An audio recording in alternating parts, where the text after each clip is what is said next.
Hey, what's up, everyone? This is Josh Bowerly here again with Ron Parisi, and this is another episode of the CFO's Playbook, where we help 7- and 8-figure entrepreneurs ignite their financial superpowers.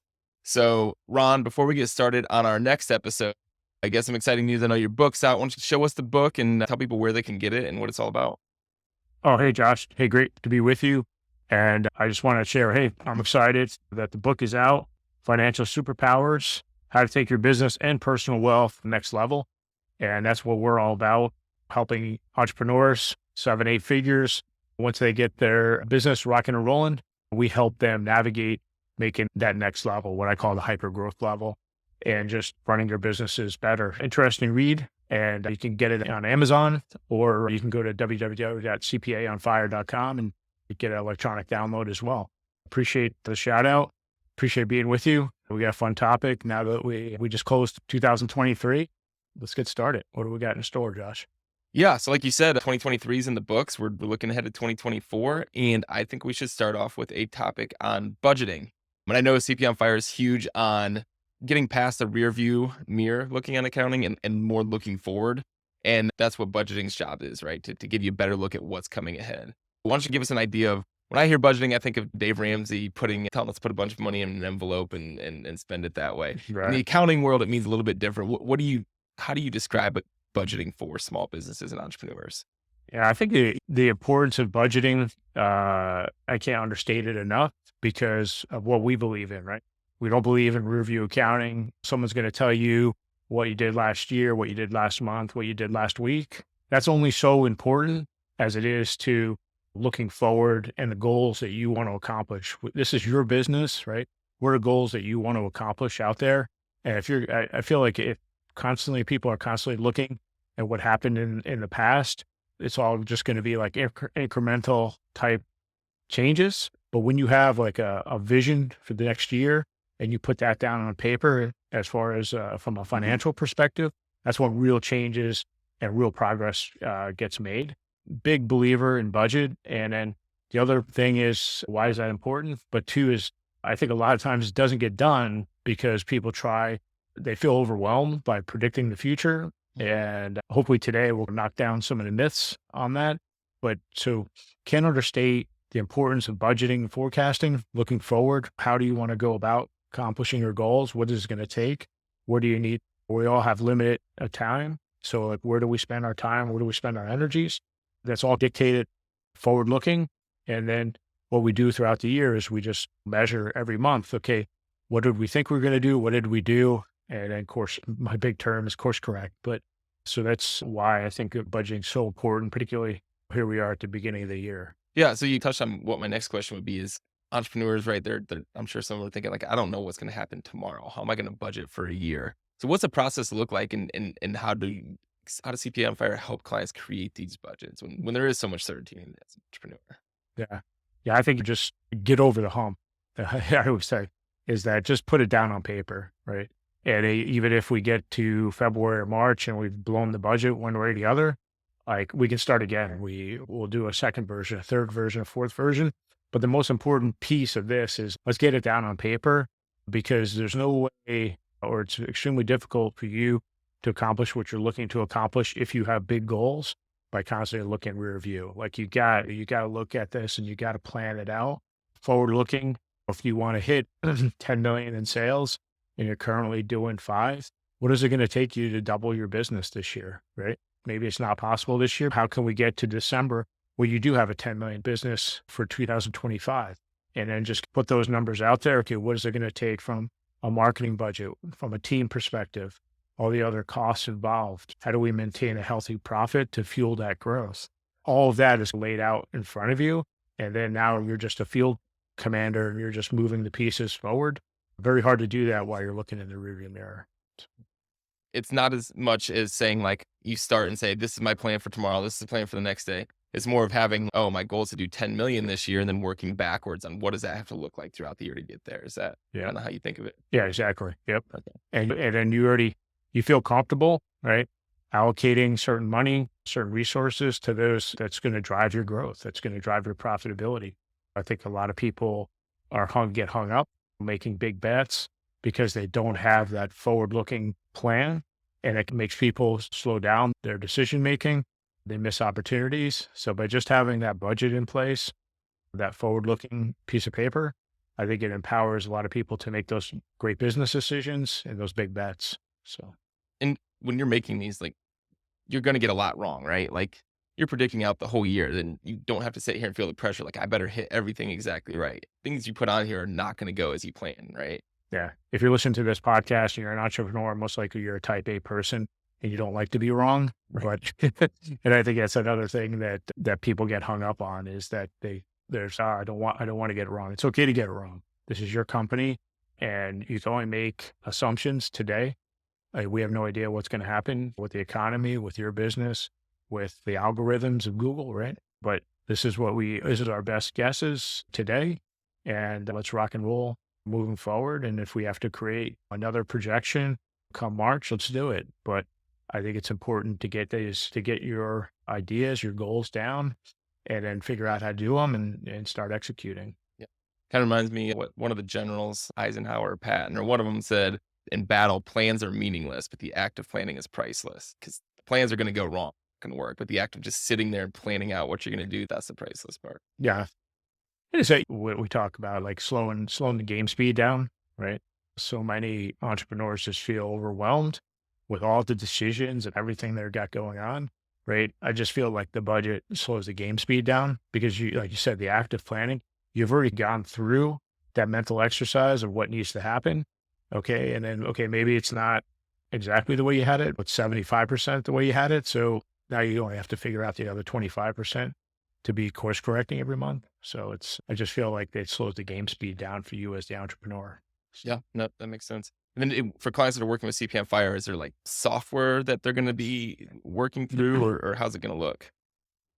yeah, for the most part, we do everything for the client. We start off just building just your typical Excel spreadsheet, looking at different revenue streams, looking at different variable costs, right?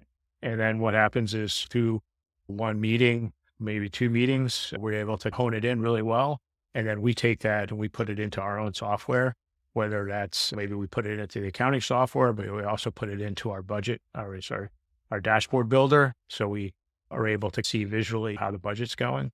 And it allows us to have, again, multiple variations on the budget as well throughout the year to, again, just giving the information as quickly and as condensed as possible to the business owner to make those course corrections and make those business decisions very quickly. I think too is that like confidence is huge as an entrepreneur.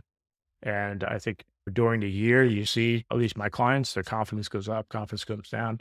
It's so important to protect your confidence as an entrepreneur and as a business leader. And I just think having a budget, it gives you that confidence to be able to go out and again, act quickly, be able to manage, keep your stress level down and keep a cool head while you're operating your business throughout the year. So. Yeah, no, that makes sense. And then you can also use a budget to create those KPIs, right? That's how you monitor those throughout the year. Yeah, so the budget's obviously numbers, right? But then how you reverse engineer, they would say the revenue numbers, right? You put what's called KPIs, key performance indicators. So you just say, okay, hey, again, I always use the example of somebody who's booking calls, selling through calls, so how many calls are booked? What's the close rate? What's your average value of your customer, right? So you'll be able to predict revenue. So we could do that. We could look at ad spend, conversion rates, things like that. Again, just, all right, I want to do 10 million. What does that look like? Reverse engineer and then build the KPIs to say, okay, we're getting so many people viewing this. Okay, this is the dictates our success from a revenue perspective. So again, yeah, just being able to, you build the budget, but then you reverse engineer it and you're able to watch those KPIs and manage those KPIs. So. Perfect. Yeah, no, that all makes sense. So let's break it down and give like a final summary of someone sitting here listening to this. They want to do this, but it seems overwhelming. What's a quick 3-step process or 5-step process? And obviously it's more intricate when you actually sit down and do it. But if they're just thinking of how can I do this in 3 steps, what would you tell them? Yeah. First, what do you want your revenue to be? What do you think your revenue can be? what do you want to do from a profitability standpoint, and then everything in between, right? First thing is predict revenue, and again, reverse engineer. So just say, okay, I want to do X by December 31st of 24. Okay, now, what has to be done each month? What do I think I can do? And then I think the big drivers, everybody's business is slightly different, but big drivers are your marketing, ad spend, and team. You have your fixed costs, but really your variable costs are, what is your team going to cost, right? Factor in commissions, and then to drive that business, what is that going to take? Advertising, is that going to be different events, things like that, and just hit those big pieces, and then everything else will fall in line. You'll be surprised how everything else falls in line if you just conquer those couple things. One is revenue, what drives revenue, how to support your client or support that revenue, and then make sure there's profit at the end of the day. Very big for fueling growth. So revenue, what supports that revenue, and profitability would be the three big items that you need to come out from the budget perspective. So, Yeah. and two is just like, during that process, just let it go, man. Just let it go. Just don't get too caught up. Just be your best self and put the numbers down. And it's amazing. People with budgets somehow miraculously make them make it reality. I've been very fortunate to watch that so many times. Yeah. And I would say the other thing, and I think we've mentioned this on every topic we've ever talked about and probably will on every topic we talk about going forward, but one of the keys to doing this properly is you have to have your finances in place, right? You got to have proper bookkeeping. You got to have these financial statements you can review, because you do have to look in the rear view mirror a little bit so you can see what those numbers look like so you can move forward. So if you're not already doing that, you need to, whether it's reaching out to CP on Fire or somebody that can help you get those numbers in place so you can do proper budgeting moving forward. It all ties together. Yeah, I don't mean to undercut rear view accounting. Obviously, you need to have up-to-date financials. I just think from a planning perspective, you shouldn't be relying on those rear view accounting. You should be looking at prospectively. But yeah, everything, I always talk about the three stools, right? So you have your product and service, you have your marketing and sales, and that third stool is your financial operations. So just being able to have current numbers, and then, by the time the 23 closes, you should be having the books pretty much closed down beginning of January, and the budget should be set. Have a goal of January 15th, January 31st. You have a budget as well. And it's this way I wouldn't let it get too close or too far into 2024. It's important to have that budget. Awesome. I think it's pretty exciting. So as an entrepreneur, right? And you get to, I was say you get to make it up. Right. You don't work for some Fortune 500 company that dictates what you need to do. As an entrepreneur, it's there's a lot of hard work, but it's incredible freeing. This is where you get to make it up. This is what being an entrepreneur is all about. Right. You got to, I think it was Dean Jackson, you got to make it up. You got to make it real, and then you got to make it repeat. This is the make it up phase, budgeting for 2024. Yeah. You do the fun part of putting those big dreams in place, but then also the part of, all right, if I do want to hit those, what do I realistically have to do to get there? Yeah. That is the fun part. Build that to the yellow brick road for yourself. Exactly. All right. So sum it up. Any final thoughts on budgeting? And then if someone does want to do this, they don't have anyone they're working with, they're interested in working with CP on Fire on it, how should they reach out? Yeah, sure. Yeah, we just revamped the website as well. We really honed in on how the value add for us to our clients and being able to articulate that. So check out our website, cpaonfire.com. And then, just final thoughts again, it's an exciting time for your business. I think it's exciting starting a fresh year. I don't think anybody knows what 24 has in store for us, but man, we're at the tip of the spear coming into January. I'm excited. Hopefully you guys are too. And I'm excited to have this podcast kicked off, man. We did five episodes already, and looking forward to just helping entrepreneurs with their financial operations. And again, ROI is making sure entrepreneurs, all their hard work yields profitability, free cash flow for the entrepreneur. And you do that with solid financial operations. So I think using our combined experience to help entrepreneurs. Perfect. Yeah. And for you guys listening, if there's topics you guys want us to touch on in future episodes, please reach out to us, hit us up on social media, go to the website, reach out to us there. But we're happy to discuss any topic that you guys want to hear about. So, Rob, we have cpaonfire.com if you want to drop us. Yeah. So. Yep. Shoot us an email and anywhere you can find us. Let us know what you guys want to hear. So Ron, thanks for being here. Another episode of CFO's Playbook, and we will see you next time. Yeah, appreciate it, Josh. You take care now.